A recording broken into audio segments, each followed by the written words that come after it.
L'attrape-cœur, chapitre 5. Le samedi soir, on bouffait toujours la même chose.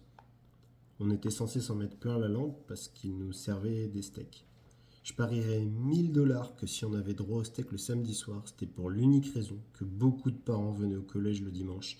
Et le termeur figurait probablement que les mères demanderaient à leurs petits chéris ce qu'ils avaient mangé la veille. Et alors ils répondraient un steak. La bonne combine. Mais les steaks, fallait les voir. Des petits machins tout durs et desséchés qu'on pouvait à peine couper. Le soir du steak, on avait aussi cette purée à grumeaux.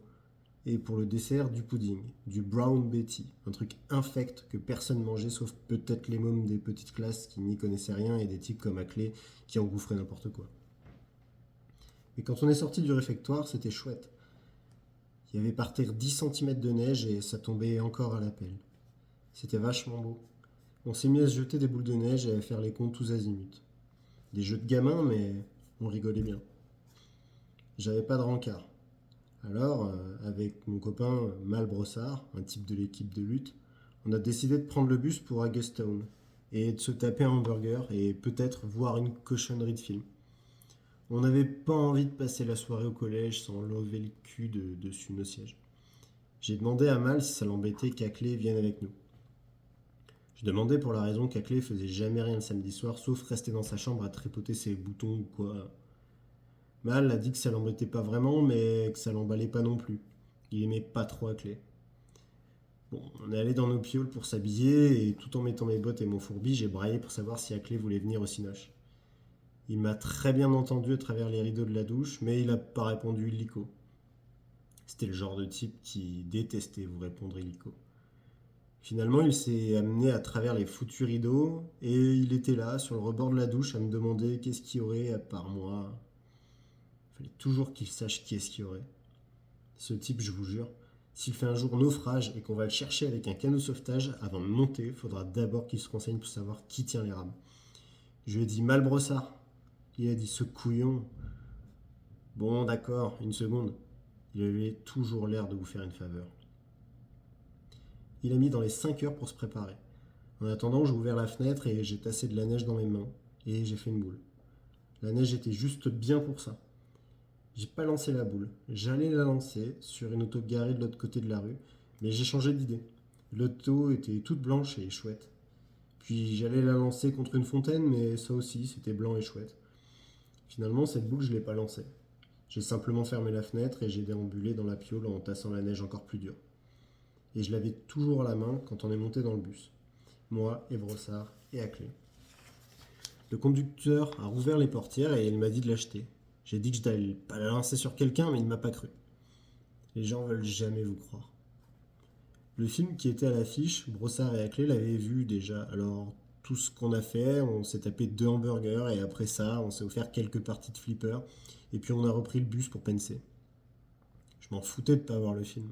C'était supposé être une comédie avec Cary Grant et toute cette merde de stars. J'étais allé d'autres fois au cinoche avec Brossard et Aclé et ils se fendaient la pipe pour des choses qui étaient vraiment pas marrantes. Même d'être assis à côté d'eux, c'était pas drôle. Quand on est rentré au dortoir, il était seulement 9h moins le quart. Le gars Brossard, c'est un fanat du bridge et il est allé faire un tour dans le couloir pour chercher des partenaires. Le gars à clé s'est établi dans ma chambre pour changer. Mais au lieu de s'asseoir sur le bras du fauteuil de stradlateur, il s'est vautré sur mon lit, la figure dans l'oreiller et tout. Il s'est mis à parler d'une voix ronronnante en pressant ses boutons. Je lui ai lancé au moins 1000 allusions plutôt transparentes, mais sans réussir à m'en débarrasser. Il a continué à marmonner des choses sur une fille avec qui il était censé avoir fait l'amour l'été d'avant. Il m'avait déjà raconté ça 1000 fois. Et ça changeait à chaque fois. Ça s'était passé dans la buick de son cousin, et puis la minute suivante, c'était sur la promenade d'une station balnéaire. Mais naturellement, il frimait. Si quelqu'un était encore puceau, c'était bien lui. Je suis même pas sûr qu'il ait jamais seulement tripoté un peu une fille. Pour finir, en tout cas, il a fallu que je me décide à lui dire que je devais faire la disserte de stradlateur. S'il voulait bien vider les lieux, je pourrais peut-être me concentrer.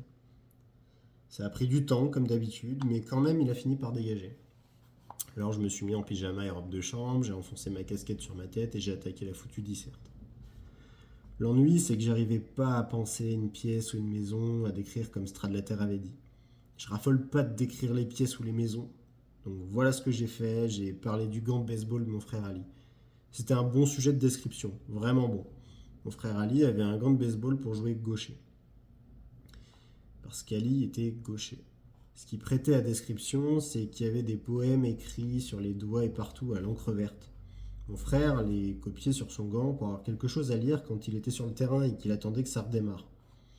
Maintenant, il est mort, mon frère. Il a eu une leucémie. Il est mort quand on était dans le Maine, le 18 juillet 1946. Vous l'auriez aimé. Il avait 2 ans de moins que moi, mais il était dans les 50 fois plus intelligent. Il était super intelligent. Ses professeurs écrivaient tout le temps à ma mère pour lui dire quel plaisir ça leur faisait d'avoir Ali dans leur classe. Et c'était pas du baratin, ils le pensaient pour de vrai. Non seulement Ali était le plus intelligent de la famille, mais en bien des façons, il était le plus chouette. Il se mettait jamais en rogne. Les rouquins, on dit qu'ils se mettent en rogne facilement, mais Ali jamais. Je vais vous dire le genre de rouquin que c'était.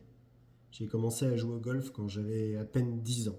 Je me souviens d'une fois, l'année de mes 12 ans, je plaçais la balle sur le tee et j'ai eu comme l'impression que si je me retournais, je verrais Ali. Je me suis retourné et tout juste, il était là, assis sur son vélo de l'autre côté de la clôture. Il y avait cette clôture qui entourait le terrain. Et il était là, à 50 mètres de moi environ, qui me regardait faire. Voilà le genre de rouquin que c'était. Bon Dieu, on n'a jamais vu un homme aussi chouette. Pendant les repas, ça lui arrivait de rire tellement en pensant à quelque chose qu'il en tombait presque de sa chaise. C'était l'année de mes 13 ans, et mes vieux allaient être forcés de me faire psychanalyser et tout parce que j'avais brisé les vitres du garage. Je leur en veux pas. Je couchais dans le garage la nuit où Ali est mort. Et j'ai brisé toutes les foutues vitres à coups de poing, juste comme ça. J'ai même essayé de démolir aussi les vitres du break qu'on avait cet été-là, mais ma main était déjà cassée et tout, alors j'ai pas pu. Un truc idiot, faut bien le dire, mais je savais plus trop ce que je faisais. Et vous savez pas comment il était, Ali. J'ai encore quelquefois une douleur à la main par temps de pluie. Et je peux pas serrer le poing, pas le serrer complètement, mais à part ça, je m'en fiche. J'ai jamais eu l'intention d'être chirurgien ou violoniste. En tout cas, c'est ce que j'ai décrit dans la disserte pour Stradlater, le gant de baseball d'Ali. Justement, je l'avais dans ma valise, alors je l'ai sorti et j'ai recopié tous les poèmes qui étaient griffonnés dessus. Tout ce que j'ai eu à faire, c'est de changer le nom d'Ali, qu'aurait montré que c'était mon frère et pas le frère à Stradlater. Je peux pas dire que ça m'emballait, mais j'étais incapable de penser à autre chose de descriptif. D'ailleurs, j'aimais bien comme sujet. Ça m'a pris à peu près 1 heure parce qu'il a fallu que je me serve de la machine à écrire pourrie de Stradlater et à se bloquer sans arrêt. La mienne, je l'avais prêtée à un type qui logeait au bout du couloir. J'ai fini vers les 10h30.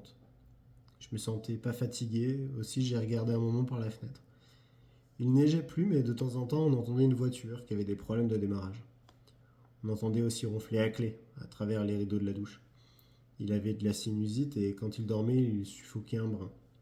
Ce mec, il avait tout.